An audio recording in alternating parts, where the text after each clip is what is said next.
Good morning. Okay, we have Tulis here today. Oh my gosh. Good Is going morning, to be Soma. How are you?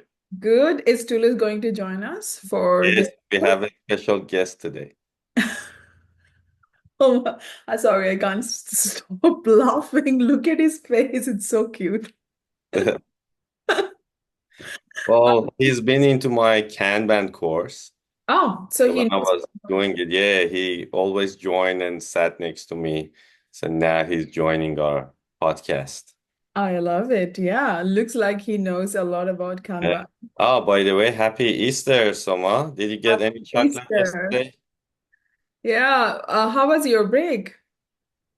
Very good. Yeah, I went to Darwin for a few days. That's And the weather, especially at night, was absolutely perfect.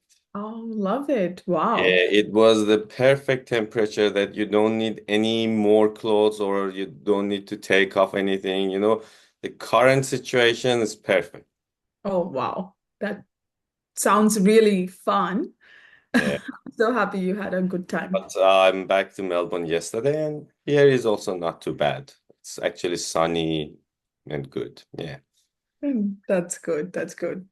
All Well, right. So, what is our topic today? it's a very popular one because Mhm. I've heard a lot of people speaking about this and talking about this, which is, like how Kanban doesn't have the sprints. So people believe that Kanban doesn't also like have any discipline. So if Mhm. any team practices Kanban, they don't know when to stop. So what are your thoughts about it? Okay. So people think that Kanban, just want to make sure that I'm clear. People think that Kanban, it's not disciplined because it doesn't have sprint planning, so they don't know when to start and when it's finished. Is that the question? Yeah. Yeah. Thank you. So, I think in some of the episode, we talk about commitment point, first commitment point, second commitment point. But basically, I just review in case if people miss those sessions. So in Kanban, we have the first commitment point, which is basically when the team committed to deliver the work. Yeah.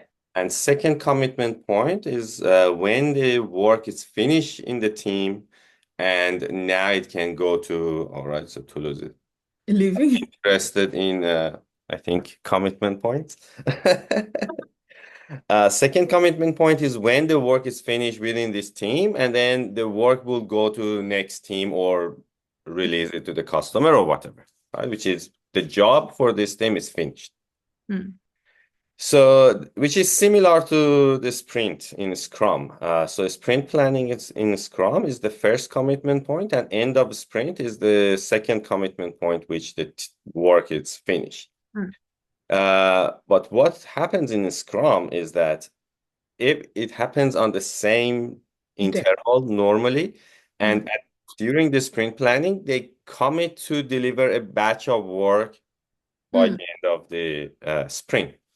So we can do the same thing in Kanban. So, for the commitment point, first commitment point, we have a session called replenishment. Hmm. This replenishment can happen on the same interval, similar to sprint planning, or it can happen on demand. Depends on what works better for this team. And the end of the commitment point, the second commitment point, so normally in Kanban, we have SLA. Yeah. And because we have different types of work, we can have different SLA because different types of work normally come from different customer and Hmm. different customer have different expectation, right? So the only difference is in Scrum, we always time box regardless of the types of the work. Yeah.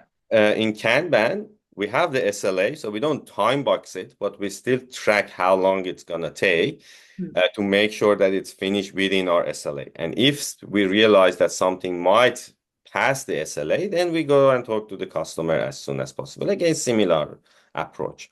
Hmm. So, to answer to your question, Kanban is disciplined and has discipline similar to Scrum and sprint planning. You can even replenishment, you can call it sprint planning or whatever, it doesn't matter, right? Hmm. But the thing is, Kanban is more flexible. So you can run that replenishment as frequent as you need, and also commit to your SLA rather than time box everything. Just commit to the SLA. Hmm. Yeah, it's a myth, and I think it comes from a lack of understanding about Kanban meetings and how Kanban actually works. Exactly. Yeah, I think you're right. And there are a few things, right? For example, let's understand how Kanban works. Kanban helps you to create a pull system. So Mm-hmm, the whole idea, the whole intention of creating a pull system is to signal people when there is a capacity. mm-hmm. So that's the whole purpose of having a replenishment meeting. As That's you mentioned, if people are moving to Kanban, if they are really new to it, you can definitely have at the same frequency. So there is no change required that, okay, the idea is that you will have it every 2 weeks, every 1 week, every 3 weeks, whatever works for the yeah. team. But there is a core principle to it. You are only going to take based on your capacity, the freed up capacity. So replenishment is about filling up the capacity that has been created in your team. So that is a major difference between sprint planning and replenishment. Now, the idea is that sprint planning also tries to do the same thing as you are talking about. The only difference I would say is the definite time boxing because to create that focus. Mm-hmm. But that doesn't mean that Kanban doesn't provide you the same because here you're focusing on customers' need. As you mentioned, the SLS, right? The focusing on the SLS. And we are also tracking lead time because with every delivery that we do to service deliveries, we are trying to get our lead time to a better state. Yeah. Means we are trying to make the system more and more predictable. Mm, So when your goals are that, that also brings in a lot of discipline within the team because you cannot help to reduce the lead time if the team is not focused and not disciplined enough about the work, about understanding the value of the work. true. That is definitely comes with, you said a very good thing, I would say, which again brings us to Kanban maturity model. Mm-hmm. Kanban maturity model, there is a point which says Kanban doesn't mature. It is the organization or the people around it which gains the understanding of how to practice Kanban in a better way. Mm-hmm. There goes the first point where we are trying to put something in boxes, like, for example, sprint. Definitely, it creates focus. It is definitely a very good thing. But you can do the same with Kanban as well. Yeah, you can do the same thing. And back to what you mentioned about sprint and time boxing. So this is what in Kanban we call it SLA. Yeah, it's similar to SLA. The difference is, based on my experience, SLA, when we want to calculate SLA, we look at our historical data to come with something more realistic. So if historically for this particular customer, for example, operation, if this team delivered 80% of the work within 3 weeks, Mm, then we can talk to the operation and agreed on 3 weeks SLA so we can deliver 80% of the work within the SLA. mm, But in Scrum, when they design Scrum, and it doesn't do anything with Scrum, I think it's the problem with us, how we actually use it. Without looking at historical data, we say 2 weeks. mm, mm. So historically, maybe 80% or 20% of their work finished within 2 weeks, right? Mm, And 80% took maybe 4 weeks, right? So rather than they come with something realistic, they mm, say, okay, 2 weeks, right? mm. And then, punish people to finish everything within these two Yeah. weeks. And they can't Yeah. because it's impossible because they couldn't do it before. And Yes. I understand sometimes this time boxing, I think that one of the benefit is that it show a lot of problem or bold the problem because the time is short. So if you wait for one day, right? One day in 10 days sprint, it's 10%, right? So it's visible. right? Mm, And that's good. But the problem is the first step is to show the people the problem. The mm, second is those people, the organization needs to do something about it to fix the problem. exactly. Unfortunately, they don't fix the problem, Mm, right? So they always struggle to finish the work within this time box and they can't do it. And then they start blaming people, add more people, and it just doesn't work. mm, But there is no magic. So when we want to design that time box or SLA, and same thing can also happen to Kanban, right? If you don't look at the historical data and say, okay, 2 weeks SLA, then same thing happen, right? mm. It's potato, potato. It's just same thing. We just call different things, right? Yeah. But in Kanban, we always encourage to make a data-driven decision, right? Not just go out of nowhere, 2 weeks. Okay. Mm, So yeah, I think they are basically follow the similar approach, mm, but maybe the change management approach is different. That's, I think, one of the biggest difference. And another thing about more frequent replenish planning mm, rather than fixed interval mm. is that it gives you more agility. Yes, it You gives you don't have to wait until end of the sprint exactly. if all Yeah. the work is. And you can do similar things in Scrum Yeah. as well. No one stop you to pull another work in the middle of the sprint, right? But that this frequent replenish planning, I think it helps to improve agility. Definitely. And that's where people should set their goals at Mm, on demand. Whenever you have a capacity, you should be able to replenish. What is yeah, the next prioritized thing, next important thing that you should be doing for your customer? that's right. That's where the goal is. But if you want to reach there, you definitely, I would recommend to start something that is frequently set, but everyone knows the schedule. Your stakeholders can make it, so no one is absent who is Yeah, required in those right. sessions to make the decision. But there is one more thing, Aurel. Let's talk about some real examples so that people can also understand. So, do you have anything that you would like to share that you have seen people, especially in Scrum teams, that how they can practice Kanban and get it? So first of all, almost all the Scrum team already practicing Kanban because they have a board, right? Yes. So that's the first thing. But how they can improve it, right? Hmm. So using the Kanban in Scrum, it helps Scrum team to work better, right? So that's one way to do it.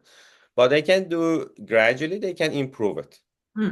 For example, Scrum normally encourage to have a self-organized team and have all these skills and people work together and stuff like that. But again, based on my experience, Hmm. I haven't seen many team that reach to that level of maturity to work as one unit Yes. and work together as one team, Hmm. right? Hmm. Um, so what they can do is they can, if you're not working as one unit, because if you Hmm. work as one unit, then your Kanban board should be very simple, right? Hmm. Start, I don't know, commitment or committed, plan, whatever, and then in progress done, right? Because it doesn't matter who actually works, team works, right? But in reality, team or people don't see themselves as part of one unit, right? They have individual goals, they have different managers, they have different, goals and objectives and stuff like that. Hmm. So what we can do as the next step is to create a better workflow to see where the work actually stay and how long it stay. So if you have development and test and deploy and stuff like that, so you can visualize it a little bit better. I think that helps a lot. Um, Another one is to gradually introduce different types of work if you have different customers. So again, normally people just say user story, right? And user story means a Yeah. lot of things, right? So we can have different types of work. For example, if you have BAU, operation works, bug fixes, those kind of thing, you know, one type of work can be there, and then another one can be product management. You can have, tech debt and those kind of types of work. So different types. So you visualize it in different, I don't know, swim lane or something. That also helps. And then I think the next step will be to have more frequent kind of sprint planning. So I would normally start with still cadence based in same interval, but shorter time, right? So yes, you might planned for 3 weeks in the sprint, but every week you can sit with product owner, see if there is any, capacity available or any priority change. Then you Mm. can discuss it. You can, pull more work if it's required, and that helps people to have more frequent kind of sprint planning gradually, right? And then you can say, okay, rather than do it every 3 weeks, we can do it every week, and then you can say we do it on demand whenever There. we have capacity. So we don't need to wait, right? So I think these are the few simple steps that I always tried with Scrum team and work for them. So Mm. these are what they can do. And then after that, if they want to, go to the next level and scale their Kanban and improve their Kanban system, then they can expanded with the upstream work, those work that BAs and product owners is doing, and the work that goes after teams. So if you have any dependency to other team, you can also visualize. And very importantly, when you have some data, then collect those data and go and talk to your customer and say, these are our capacity or capability at the moment. I know that, we said before 2 weeks, but it's 3 weeks now, right? Yeah. So let's have a chat and let's get some agreement. Because if we can deliver most of the work within our SLA, then your customer first is happier. Your Mm. team has, and that's very important, team has some time. First of all, they can celebrate their achievement because they actually deliver, right? Yeah. Rather than always being under pressure. And Mm. that also gives them some headspace to think about what we need to Mm. make this 3 weeks SLA to 2 weeks, which is Mm. organizationally, for example, the goal, Yeah. right? Do we That's need to automate something? Do we need to, I don't know, introduce more people or mm. do whatever, right? Reduce our bottleneck. What can we do to reduce the bottleneck? Those kind of stuff. Yeah. That's good. I also do few experiments with Scrum team. Hmm. So the first one is definitely the estimations changes. It is based on Hmm. what is the historic data and do more relative. Start with relative instead of just, planning poker where everyone comes with their own idea. So Hmm. we try to see that what did we do last time with a similar kind of work? How did we do? What was the complexity, right? And if a similar kind of work is coming, what do we think we can achieve this time? So that's a very good, nice start, relative estimation, Hmm. because that creates that mindset that, okay, this is how we are doing a data informed decision making, Hmm. just coming up with our own approaches. The second thing that I do is that help, like, again, create more data informed retros where Hmm. you are getting all the data. Now, the Scrum Masters need to be really, really careful and not make it more like a blame Hmm. game kind of thing that where we didn't deliver this, who is responsible? No, that's not the intention here. The intention is that how did we do? What are the things that we can improve? Come up with one experiment. You don't have to talk about more than one, just one where the whole team is coming and agreeing to that. That is again back to the change management, but in a very subtle way, introduce that. So that really helps. And the third thing, if the team is up for it, WIP limit, help them to experiment with WIP limit and also show the impact of that on delivery. Hmm. So let's see that, okay, like let's see WIP limit on one column. Hmm. How does it work? Is it helping us? Is it, or it is Yeah. creating bottleneck? So something that is very light touch, but the Scrum Masters can take a chance because it is not going to impact delivery very much. So it is a good way to start people on the experimenting journey because at Hmm. the end, it's always about having that alignment to experiment with improvements. And these are some of the simple ideas that people can try without creating conflicts in the Yeah. team because these are not big changes. Yeah. Now that you mentioned WIP limit, which is, of course, it's a, very important practice. However, people struggle a lot. So Yeah. what I normally do with team that have no experience with whip limit, or maybe they've heard, but they never really use it, regardless if they do Scrum or whatever. Hmm. So I always tell them that let's put some whip limit, and the number is whatever you think it should Exactly. be, right? Yeah. And this is not a hard whip limit. Because as soon as you say this is hard, then everyone say, okay, what about I finish my work? And I'm talking about team with low maturity, right? Yeah. I finish my work, and then what should I do?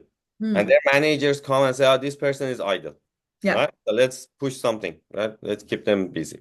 Hmm. So I always tell them this is an indicator, right? So if the whip is 5 and you finish absolutely everything and you can't do anything else, then Hmm. okay, you pull another work and see what happens, right? So you exceed your whip limit.